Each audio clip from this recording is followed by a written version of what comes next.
Hello everyone, welcome back to my channel. हमने हमारी environmental studies की लास्ट टू वीडियोस में एक कंसेप्ट को डिस्कस किया था, ड्रॉट्स के कंसेप्ट को। हमने उसमें इंट्रोडक्शन देख ली है, कॉजेज़ देख लिए एंड कंसिक्वेंसेस देख ली हैं ड्रॉट्स की। And in our today's video we are going to see the ways in which we can mitigate droughts. So without any further delay, let's get into the video. And the very first point is water conservation. Implementing water saving measures such as efficient irrigation systems and water efficient appliances. तो इसके लिए हम क्या कर सकते हैं? Water saving measures implement कर सकते हैं ताकि हम पानी की बचत कर सकें। All these things can help us in reducing the water consumption, कि जो वाटर की कंजम्पशन है उसको हम रिड्यूस कर देंगे so that we can mitigate droughts. Then the second point is rain water harvesting. How it is going to help us in mitigating droughts? Collecting and storing rainwater for non-potable uses such as irrigation and toilet flushing. तो rain water harvesting क्या होता है? It can provide an alternative source of water. एक पानी के लिए एक alternative source provide कर सकती है रेन वाटर जो हार्वेस्टिंग प्रोसेस है। तो जब हम पानी को कलेक्ट करते हैं रेन वाटर को and we are storing it for non portable uses means that is not suitable for drinking such as irrigation and toilet flushing. तो जब हम रेन वाटर को कलेक्ट करते हैं, स्टोर करते हैं, it can help in reducing the demand of ground water. जो ground water है उसकी डिमांड को ये चीज़ रिड्यूस कर देती है। उसकी डिमांड को रिड्यूस करने से हमें क्या फ़ायदा है? बिकॉज जो ग्राउंड वाटर है it is also very essential source of water for many communities. तो जब हम हमारे रेन वाटर को कलेक्ट करेंगे, उसे स्टोर करेंगे, तो जो ग्राउंड वाटर की डिमांड है वो रिड्यूस हो जाएगी और जो अदर सरफेस वाटर रिसोर्सेज हैं उनकी डिमांड भी कम हो जाएगी। Then the third point is ground water management. Implementing sustainable groundwater management practices such as monitoring water levels and regulating extraction. तो जो ग्राउंड वाटर है ground water management is very crucial in ensuring the long term sustainability, क्योंकि हमें future में भी इसका काम आ सकता है जो हमारा ग्राउंड वाटर है। जैसे हमने लास्ट वीडियोस में देखा था कि जो ग्राउंड वाटर है it is a crucial source of water for many communities. तो इसके लिए ग्राउंड वाटर की मैनेजमेंट होना it is very essential because it is crucial in ensuring the long term sustainability.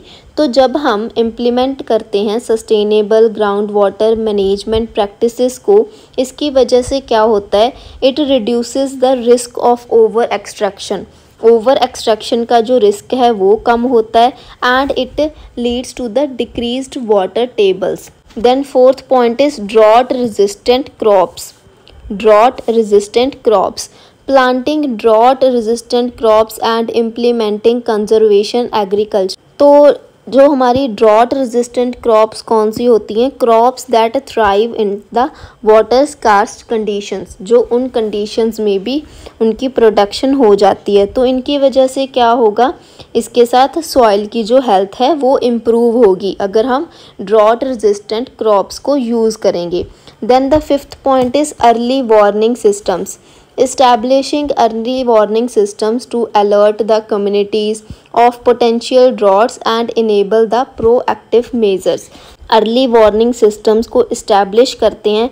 It can provide the critical information to the communities. तो वो communities को critical information provide करेंगे कि जो पोटेंशियल ड्राउट्स हैं कब आ सकते हैं। Then it enables the proactive measures, कि हम कौन से मेजर्स ले सकते हैं। It guides us for that. Then the next point is water recycling and reuse. Implementing water recycling and reuse systems to reduce water wastewater and increase the water availability. तो जब हम वाटर की recycling करते हैं और reuse systems को implement करते हैं, it can provide and additional source of water. जैसे हमने लास्ट पॉइंट में किया था कि अगर हम रेन वाटर हार्वेस्टिंग करते हैं, it also provides an additional source of water.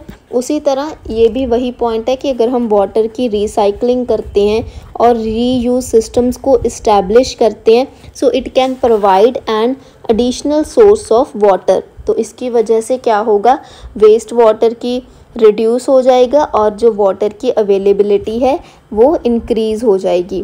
Then the last point is sustainable land use. Implementing sustainable land use practices such as reforestation and agroforestry to reduce land degradation and increase the water retention।